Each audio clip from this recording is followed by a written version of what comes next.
ಪ್ರಚಾರ ಎಚ್ಚೆತ್ತ ಸರ್ಕಾರ ತಿಮಾರೋಡಿ ಬಳಿಕ ಎಂಡಿ ಸಮೀರ್ಗೂ ಶಾಕ್ ಯಾವುದೇ ಕ್ಷಣದಲ್ಲಿ ಸಮೀರ್ ಅರೆಸ್ಟ್ ಆಗೋ ಸಾಧ್ಯತೆ ತಿಮಾರೋಡಿ ಅರೆಸ್ಟ್ ಆಯ್ತು ಈಗ ಎಂಡಿ ಸಮೀರ್ ಸರದಿ ಯಾವುದೇ ಕ್ಷಣದಲ್ಲಿ ಸಮೀರ್ ಅರೆಸ್ಟ್ ಆಗೋ ಚಾನ್ಸಸ್ ಇದೆ ಬಂಧನ ಭೀತಿಯಿಂದ ಸಮೀರ್ ಎಸ್ಕೇಪ್ ಆಗಿದ್ದಾನೆ ಸಮೀರ್ ಮನೆ ಸುತ್ತ ಪೊಲೀಸರು ಇದ್ದಾರೆ ಧರ್ಮಸ್ಥಳ ಪಿಎಸ್ಐ ಆನಂದ್ ನೇತೃತ್ವದಲ್ಲಿ ಕಾರ್ಯಾಚರಣೆ ನಡೆದಿದೆ ಬೆಂಗಳೂರಿಗೆ ಬಂದಿರೋ ಧರ್ಮಸ್ಥಳ ಪೊಲೀಸರು ಸಮೀರ್ಗೋಸ್ಕರ ಹುಡುಕಾಟ ನಡೆಸ್ತಾ ಇದೆ ಪೊಲೀಸ್ ತಂಡ ಸಮೀರ್ ಬಂಧಿಸಿ ಧರ್ಮಸ್ಥಳಕ್ಕೆ ಕರೆದೊಯ್ಯೋ ಸಾಧ್ಯತೆ ಇದೆ ಆದ್ರೆ ಸಮೀರ್ ತನ್ನ ಮನೆಯಲ್ಲಿಲ್ಲ ಪೊಲೀಸರು ಸಮೀರ್ ಮನೆ ಬಳಿ ಇದ್ದಾರೆ ಮನೆಯನ್ನ ಸುತ್ತುವರೆದಿದ್ದಾರೆ ಆದ್ರೆ ಆತನ ಮನೆಯಲ್ಲಿ ಆತ ಇಲ್ಲ ಸಮೀರ್ಗೋಸ್ಕರ ಹುಡುಕಾಟ ನಡೆಸಿದ್ದಾರೆ ಪೊಲೀಸರು ಏಷ್ಯಾನೆಟ್ ಸುವರ್ಣ ನ್ಯೂಸ್ ನಲ್ಲಿ ಎಕ್ಸ್ಕ್ಲೂಸಿವ್ ಆಗಿ ನೋಡ್ತಾ ಇದ್ದೀರಿ ಬೆಂಗಳೂರಿನ ಬನ್ನೇರುಘಟ್ಟದಲ್ಲಿರೋ ಸಮೀರ್ ಮನೆ ಇದು ಈ ಮನೆಯಲ್ಲಿ ಆತ ಇಲ್ಲ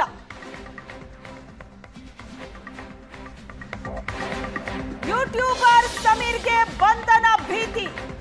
ನಿರೀಕ್ಷಣಾ ಜಾಮೀನು ಕೋರಿ ಕೋರ್ಟಿಗೆ ಅರ್ಜಿ ಹಾಕಿದ್ದಾರೆ ಬಂಧನ ಮಾಡದಂತೆ ಮಂಗಳೂರು ಕೋರ್ಟ್ಗೆ ಅರ್ಜಿ ಕೆಲವೇ ಕ್ಷಣಗಳಲ್ಲಿ ಅರ್ಜಿ ವಿಚಾರಣೆ ನಡೆಯುವ ಸಾಧ್ಯತೆ ಇದೆ ಬೆಂಗಳೂರಿನ ಸಮೀರ್ ಮನೆ ಬಳಿ ಪೊಲೀಸರು ಬೀಡು ಬಿಟ್ಟಿದ್ದಾರೆ ಕೆಲವೇ ಕ್ಷಣಗಳಲ್ಲಿ ಕೋರ್ಟ್ನಿಂದ ತೀರ್ಪು ಪ್ರಕಟವಾಗೋ ಸಾಧ್ಯತೆ ಇದೆ ಒಂದು ಯಾವುದೇ ಕ್ಷಣದಲ್ಲಿ ಸಮೀರ್ ಅರೆಸ್ಟ್ ಆಗೋ ಚಾನ್ಸಸ್ ಇದೆ ಯಾಕಂದ್ರೆ ಪೊಲೀಸರು ಈಗ ಸಮೀರ್ ಮನೆಯಲ್ಲಿದ್ದಾರೆ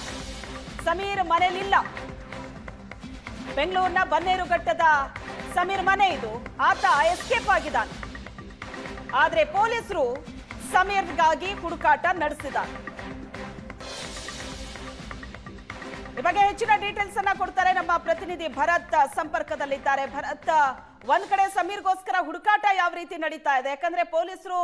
ಧರ್ಮಸ್ಥಳದಿಂದ ಬರ್ತಿದ್ದಾರೆ ಅನ್ನೋ ಇನ್ಫಾರ್ಮೇಶನ್ ಸಿಗ್ತಿದ್ದಂತೆ ಆತ ಏನೋ ಎಸ್ಕೇಪ್ ಆಗಿದ್ದಾನಂತೆ ಬಟ್ ಅದರ ಬೆನ್ನಲ್ಲೇ ನಿರೀಕ್ಷಣಾ ಜಾಮೀನು ಕೋರಿ ಕೋರ್ಟಿಗೆ ಅರ್ಜಿ ಸಲ್ಲಿಸಿರೋದು ಸೊ ಅರ್ಜಿ ವಿಚಾರಣೆ ಕೆಲವೇ ಕ್ಷಣಗಳಲ್ಲಿ ನಡೀಬಹುದು ಅಂತಲೇ ಹೇಳಲಾಗ್ತಾ ಇದೆ ಏನ್ ಅಪ್ಡೇಟ್ಸ್ ಇದೆ ಶ್ವೇತಾ ಹೌದು ಈಗಾಗಲೇ ಸಮೀರ್ ಏನಿದ್ದಾನೆ ಸಮೀರ್ನ ಮನೆಗೆ ಆತನನ್ನ ಬಂಧನ ಮಾಡಲಿಕ್ಕೆ ತೆರಳಿದಂತ ಸಂದರ್ಭದಲ್ಲಿ ಆತ ತಪ್ಪಿಸಿಕೊಂಡು ಹೋಗಿರುವಂತದ್ದು ಆದರೆ ಆತ ಆಗಸ್ಟ್ 13ಕ್ಕೆ ಒಂದು ನಿರೀಕ್ಷಣಾ ಜಾಮೀನಿಗೆ ಮಂಗಳೂರಿನ ಜಿಲ್ಲಾ ನ್ಯಾಯಾಲಯಕ್ಕೆ ಒಂದು ಅರ್ಜಿಯನ್ನ ಸಲ್ಲಿಸಿರುವಂತದ್ದು ಆಂಟಿಸಿಪೇಟರಿ ಬೇಲ್ಗಾಗಿ ಆತ ಅರ್ಜಿ ಸಲ್ಲಿಸಿದ್ದಾನೆ ಹಾಗಾಗಿ ಈ ಪ್ರಕರಣದ ವಿಚಾರಣೆ 14ಕ್ಕೆ ನ್ಯಾಯಾಲಯದ ಮುಂದೆ ಬರುತ್ತೆ 14ಕ್ಕೆ ಕಳೆದ ಆಗಸ್ಟ್ 14ರಂದು ನ್ಯಾಯಾಲಯ ಒಂದು ವಿಚಾರಣೆಗೆ ತೆಗೆದುಕೊಂಡು ಎದುರುದಾರರಾದಂತಹ ಪಬ್ಲಿಕ್ ಪ್ರಾಸಿಕ್ಯೂಟರ್ಗೆ ಅಂದ್ರೆ ಈ ಒಂದು ಪ್ರಕರಣದಲ್ಲಿ ತನಿಖಾಧಿಕಾರಿ ಮತ್ತು ದೂರುದಾರರು ಒಬ್ಬರೇ ಆಗಿದ್ದಾರೆ ಧರ್ಮಸ್ಥಳ ಪೊಲೀಸ್ ಠಾಣೆಯ ಠಾಣಾಧಿಕಾರಿ ಹಾಗಾಗಿ ಅವರ ಮೂಲಕ ಅವರ ವಕೀಲರಿಗೆ ಒಂದು ನೋಟಿಸ್ ಅನ್ನು ಜಾರಿ ಮಾಡುತ್ತೆ ಆ ನೋಟಿಸ್ ಜಾರಿಯಾದ ಹಿನ್ನೆಲೆಯಲ್ಲಿ ಕಳೆದ ಆಗಸ್ಟ್ 19ರಂದು ಧರ್ಮಸ್ಥಳ ಪೊಲೀಸರು ವಕೀಲರ ಮೂಲಕ ಇದಕ್ಕೆ ಒಂದು ಅಬ್ಜೆಕ್ಷನ್ ಫೈಲ್ ಮಾಡ್ತಾರೆ ಅಂದ್ರೆ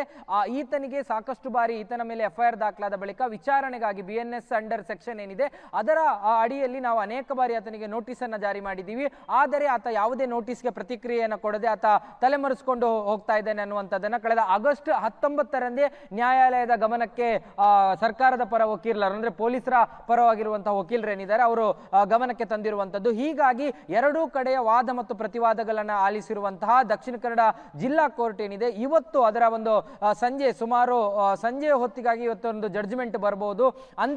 ಅಂತಿಮವಾಗಿ ಅಂದ್ರೆ ಈ ಪ್ರಕರಣದಲ್ಲಿ ಆತನಿಗೆ ನಿರೀಕ್ಷಣಾ ಜಾಮೀನನ್ನ ಕೊಡಬೇಕಾ ಬೇಡವಾ ಅನ್ನುವಂಥದ್ರ ಬಗ್ಗೆ ಒಂದು ನಿರ್ಧಾರ ಇವತ್ತು ಸಂಜೆ ಹೊತ್ತಿಗೆ ಆಗ್ಲಿಕ್ಕಿದೆ ಒಂದು ವೇಳೆ ಬೇಲ್ ಅರ್ಜಿ ರಿಜೆಕ್ಟ್ ಆದ್ರೆ ಅಥವಾ ನಿರೀಕ್ಷಣಾ ಜಾಮೀನಿನ ಅರ್ಜಿಯನ್ನ ರಿಜೆಕ್ಟ್ ಮಾಡಿದ್ರೆ ಆತನ ಬಂಧನ ಖಚಿತವಾಗಬಹುದು ಆದ್ರೆ ಆತ ಈಗ ಸದ್ಯಕ್ಕೆ ಎಸ್ಕೇಪ್ ಆಗಿದ್ದಾನೆ ಆತ ಎಲ್ಲಿದ್ದಾನೆ ಅನ್ನುವಂಥ ಮಾಹಿತಿಗಳಿಲ್ಲ ಒಂದು ವೇಳೆ ಬೇಲ್ ಸ್ಯಾಂಕ್ಷನ್ ಆದ್ರೆ ಗ್ರಾಂಟೆಡ್ ಆದ್ರೆ ಆತ ಬಹುತೇಕವಾಗಿ ಒಂದು ಬಂಧನದ ಸಾಧ್ಯತೆಗಳಿಂದ ತಪ್ಪಿಸಿಕೊಳ್ಳಬಹುದು ಹಾಗಾಗಿ ಮುಂದೆ ಬೇರೆ ರೀತಿಯಾದಂತಹ ಕಾನೂನಾತ್ಮಕವಾದ ಆಪ್ಷನ್ಸ್ಗಳಿವೆ ಆದ್ರೆ ಇಡೀ ಪ್ರಕರಣದ ಹಿನ್ನೆಲೆಯನ್ನು ನಾವು ನೋಡ್ತಾ ಹೋದ್ರೆ ಕಳೆದ ಜುಲೈ 12ರ ಸಂದರ್ಭದಲ್ಲಿ 11ಕ್ಕೆ ಆತ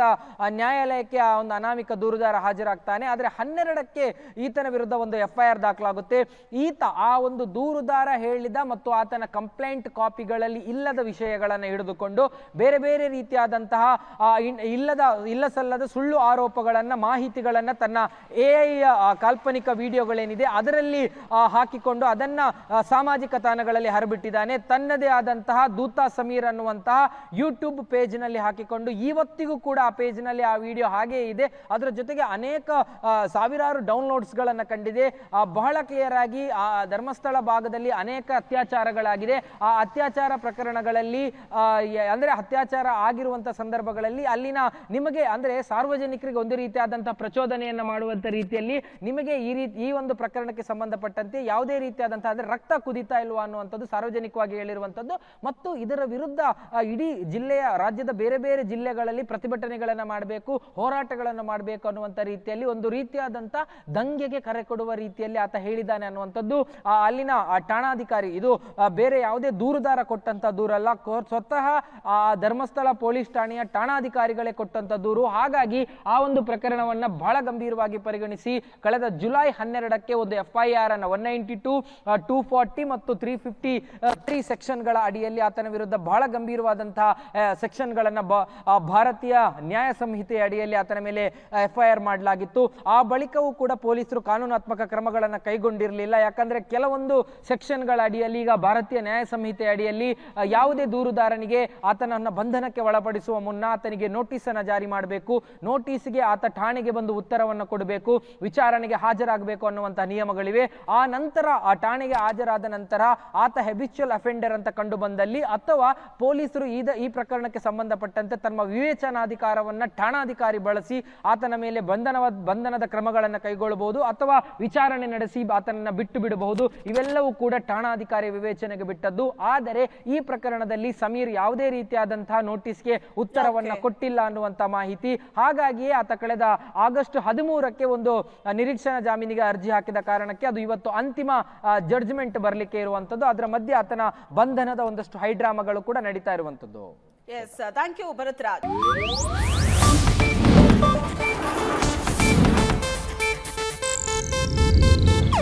ಇದು ಏಷ್ಯಾನೆಟ್ ನ್ಯೂಸ್ ನೆಟ್ವರ್ಕ್ ಪ್ರಸ್ತುತಿ.